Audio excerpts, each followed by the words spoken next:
نحمده ونصلي على رسوله الكريم اما بعد فاعوذ بالله من الشيطان الرجيم بسم الله الرحمن الرحيم اللهم صل على سيدنا محمد النبي الأمي وعلى آلہ وبارک وسلم۔ شروع اللہ کے نام سے جو بڑا مہربان اور نہایت رحم کرنے والا ہے۔ بیس قرآنی وظائف کی طرف سے ہمارے تمام بہن بھائیوں کو السلام علیکم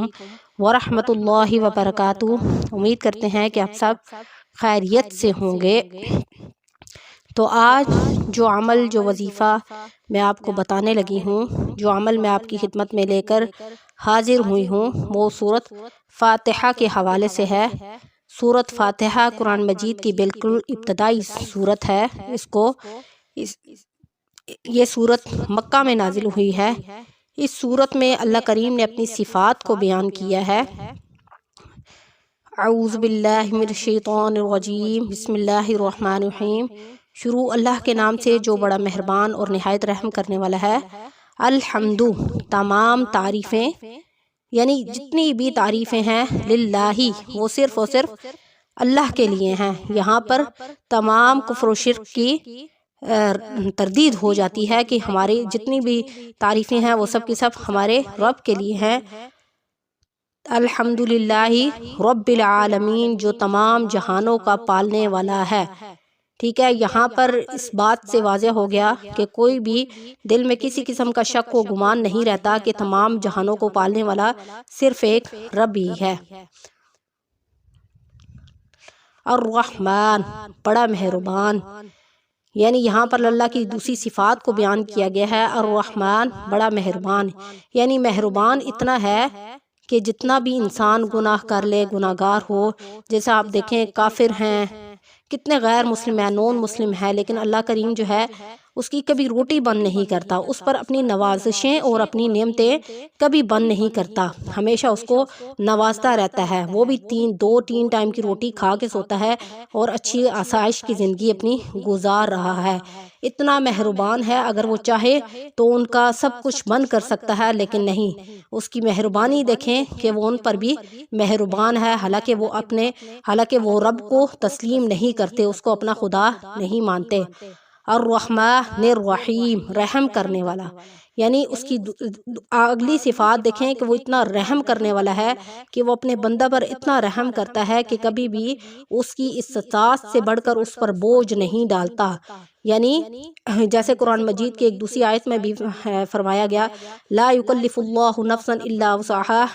نہیں وہ کسی جان پر بھی اس کی استطاعت سے بڑھ کر بوجھ ڈالتا۔ ٹھیک ہے، یعنی جتنا انسان غم تکلیف برداشت کر سکتا ہے اتنا ہی اس پر ڈالتا ہے، اور پھر اگر غم اور تکلیف اور مصائب وغیرہ آ جاتے ہیں تو اس پر ان کو صبر دیتا ہے، یعنی دل میں ایسا سکون ڈال دیتا ہے کہ انسان کو صبر آ جاتا ہے۔ ٹھیک ہے، مالکی، مالک ہے، یوم الدین، قیامت کے دن کا، یعنی جس دن اس کا حکم ہوگا یہ دنیا ساری کی ساری فنا ہو جائے گی اور سب کا سب ختم ہو جائے گا۔ ایاک نعبد، ٹھیک ہے، ایاک نعبد، یہاں پر اس کی صفات کو بیان کیا گیا کہ ہم خاص تیری ہی عبادت کرتے ہیں۔ ٹھیک ہے، ہم یہاں پر اس بات کی تصدیق کرتے ہیں کہ ہم رب صرف اللہ کو ہی مانتے ہیں اور اسی کی ہی ہم عبادت کرتے ہیں۔ وَإِيَّاكَ نَسْتَعِينُ، اور خاص اسی سے ہم مدد طلب کرتے ہیں۔ یعنی دیکھیں یہاں پر بھی واضح طور پہ بیان کر دیا گیا کہ ہم خاص جو ہیں اللہ سے ہی مدد طلب کرتے ہیں۔ ہمیں جب بھی کوئی پریشانی ہو، ہم غم میں مبتلا ہوں، یا دنیا میں ہمیں کوئی بھی ٹھوکر لگے، کسی کے بچے فوت ہو جاتے ہیں، کسی کے والدین فوت ہو جاتے ہیں، کسی کو کس طرح کی تکلیف آتی ہے، کسی کو کس طرح کی تکلیف آتی ہے، یا کوئی بھی حاجت ہوتی ہے تو ہم اپنے رب کی طرف سے رجوع کرتے ہیں، اس کے آگے گڑ گڑاتے ہیں، نماز پڑھتے ہیں، دل کو سکون تاکہ ہمیں ملے، تاکہ ہمارا رب ہمیں صبر دے دے، ہم اس کی طرف ہاتھ بڑھاتے ہیں کہ وہ ہماری مدد کرے، ہمیں صبر دے، ہم اگر غم میں مبتلا ہیں تو ہمیں غم سے نکال دے، اگر کسی پریشانی میں مبتلا ہے تو وہ ہماری پریشانی کو حل کر دے، یعنی وہی ہمارا رب ہے، اور وہ ہمارے 70 ماؤں سے زیادہ وہ ہم سے پیار کرتا ہے، اور اسی کے آگے ہم ہاتھ پھیلاتے ہیں، اور ہمیں وہی مالک ہمیں کبھی خالی ہاتھ نہیں لوٹاتا، ہمیشہ ہمیں ہماری مدد کرتا ہے۔ وَإِيَّاكَ نَسْتَعِينُ اهْدِنَا تو چلا ہمیں صراط المستقیم سیدھے راستے پر۔ تو یہاں پر دیکھیں ہم سیدھے راستے کی ہم دعا مانگتے ہیں کہ اللہ تو ہمیں سیدھے راستے پر چلا، مستقیم، اہدنا تو چلا ہمیں صراط المستقیم، مستقیم یعنی سیدھے راستے کی طرف، وہ راستہ جو ہمارے نبی نے ہمیں بتایا، جو ہمیں قرآن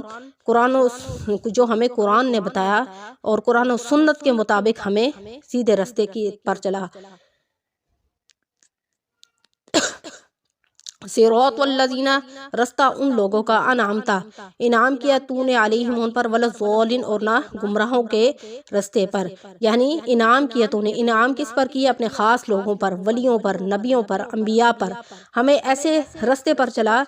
جن پر تو نے اپنا انعام کیا، ولا ضالین اور نہ گمراہوں کے رستے پر، یعنی نہ ایسے لوگوں کے رستے پر چلا جیسے پہلے لوگ گمراہ ہو گئے تھے اور وہ تیرا راستہ چھوڑ گئے تھے اور تجھ پر ایمان نہیں لاتے تھے، ہمیں گمراہی سے بچا۔ تو یہاں پر آج جو ہم وظیفہ لے کر آئے ہیں وہ سورۃ فاتحہ کا وظیفہ ہے، ٹھیک ہے؟ اس کے مطابق اس کی ساری صفات میں نے آپ کو بیان کی ہیں اور واضح طور پہ میں نے آپ کو بتایا ہے کہ سورۃ فاتحہ میں کیا چیز بیان کی گئی ہے۔ تو ویڈیو شیئر کرنے سے پہلے آپ سے ریکویسٹ کرنا چاہوں گی کہ اگر آپ ہمارے چینل پر نئے ہیں یا پہلی دفعہ ہمارے چینل کو سن رہے ہیں تو ہمارے چینل کو لائک کریں، شیئر کریں، سبسکرائب کریں تاکہ ہر آنے والی ویڈیو آپ کو مل سکے۔ تو سورۃ فاتحہ کا وظیفہ کرنے کے ایک فائدہ نہیں ہے بلکہ بہت سارے فائدے ہیں، جیسے ایک روایت میں ارشاد مبارک ہے کہ جس نے سورۃ فاتحہ کو 3 مرتبہ پڑھا گویا کہ اس نے پورے قرآن مجید کو پڑھ لیا اور اس کو پورے قرآن مجید کے پڑھنے کے برابر ثواب ملا ہے، ٹھیک ہے؟ تو ایک تو یہ فائدہ ہے، دوسرا یہ ہے کہ جو شخص بیمار ہو یا سخت بیماری میں مبتلا ہو، سخت بیماری کی تکلیف میں مبتلا ہو اور بیماری کی شدت کم نہ ہوتی ہو، یعنی دن بدن بڑھتی جا رہی ہو، بیماری چاہے کس قسم کی بھی ہو، بیماری کی تکلیف ہمیشہ بہت سخت ہوتی ہے، لیکن اللہ کریم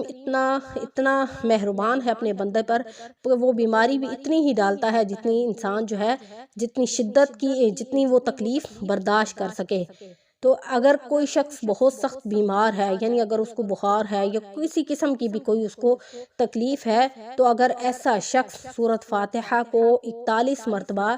روزانہ 41 مرتبہ پڑھے اور پھر اپنے پاس پانی دم کر لے، پانی رکھ لے اور پانی کو دم کرے اور صبح اور شام کو اگر وہ دم کی وہ پانی کو استعمال کرے تو انشاءاللہ اللہ کے فضل و کرم سے اس کی بیماری جڑ سے ختم ہو جائے گی اور اللہ رب العزت اسے اس بیماری سے آفاقہ عطا کریں گے، ٹھیک ہے؟ کامل یقین کے ساتھ آپ نے اس عمل کو کرنا ہے، صرف آپ نے آزما کے دیکھنا ہے کہ انشاءاللہ آپ دیکھیے گا سورۃ فاتحہ کے عمل سے آپ کی بیماری کی شدت بھی کم ہو جائے گی اور اللہ کریم آہستہ آہستہ بیماری کو ختم کر دیں گے، کیونکہ اس میں آپ نے دیکھا ہے کہ اس سورۃ فاتحہ میں اللہ کریم نے اپنی صفات کو بیان کیا گیا ہے کہ وہ اس کی صفات کیا ہیں، کہ وہ کیا بندے کے ساتھ معاملات کرتا ہے۔ اور اسی طرح سورۃ فاتحہ جو ہے اگر ایک تو بیماری کے لیے ہے، دوسرا اس طرح ہے کہ سورۃ فاتحہ ہر مشکل، ہر مصیبت اور ہر پریشانی سے نکلنے کا ذریعہ ہے۔ اگر کوئی شخص بہت مشکل میں ہے، بہت زیادہ مشکل اس کی کوئی حاجت ہے ایسی اور بہت زیادہ سخت مصیبت میں ہے، پریشانی میں مبتلا ہے، گھر میں کوئی ایسی پریشانی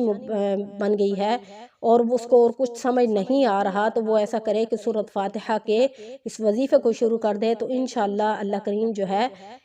اس کے لیے جو ہے اس کی اس مشکل، اس مصیبت اور اس پریشانی سے اس کو نکال دیں گے۔ صرف آپ نے کامل یقین کے ساتھ اس عمل کو کرنا ہے۔ اور چوتھا اس کا فائدہ یہ ہے کہ جو شخص یعنی بے روزگار ہے، ٹھیک ہے، بے روزگار ہے اور روزی کے دروازے اس پر بند ہو گئے ہیں، یا وہ کسی جگہ اپلائی کرتا ہے یا روزی کے لیے کہیں بھی جگہ انٹرویو دیتا ہے، یا کوئی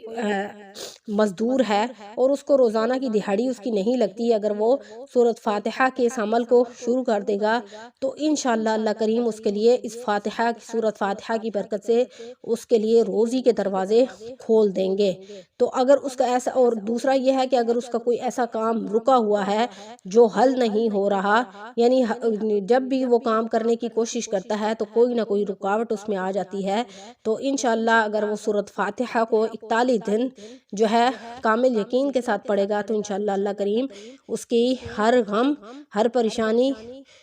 کو دور فرما دیں گے اس وظیفے کی برکت سے، وہ بالکل خوشحال ہو جائے گا۔ اور آپ نے اس وظیفے کو بالکل اسی طرح کرنا ہے جیسا میں نے آپ کو بتایا ہے، یعنی روزانہ آپ نے سورۃ فاتحہ کو 41 مرتبہ پڑھ کے اس کے بعد آپ نے جو بھی آپ کی حاجت ہے، جو بھی آپ کی پریشانی ہے یا آپ کی مشکل ہے، اس کے لیے آپ نے دعا کرنی ہے۔ اور اسی طرح اگر کوئی بیمار ہے تو اس کی بیماری بہت سخت ہے تو وہ بھی سورۃ فاتحہ کو 41 روز صبح اور شام اس کو اپنے اوپر بھی دم کرے اور پانی پر بھی دم کرے، تو انشاءاللہ اللہ کریم اس کو بیماری سے صحت یابی کی طرف لوٹا دیں گے۔ تو امید ہے کہ آپ کو ہمارا آج کا جو وظیفہ ہے وہ پسند آیا ہوگا، اور آپ اس ویڈیو کو شروع سے اینڈ تک مکمل سنیں تاکہ آپ کو یعنی وظیفہ اچھے طریقے سے سمجھ آ جائے، اور آپ خود بھی اس کو سنیں اور آگے بھی لوگوں کو فارورڈ کریں تاکہ اور لوگ بھی اس عمل سے مستفید ہو سکیں۔ وآخر دعوانا ان الحمد للہ رب العالمین۔ السلام علیکم ورحمۃ اللہ وبرکاتہ۔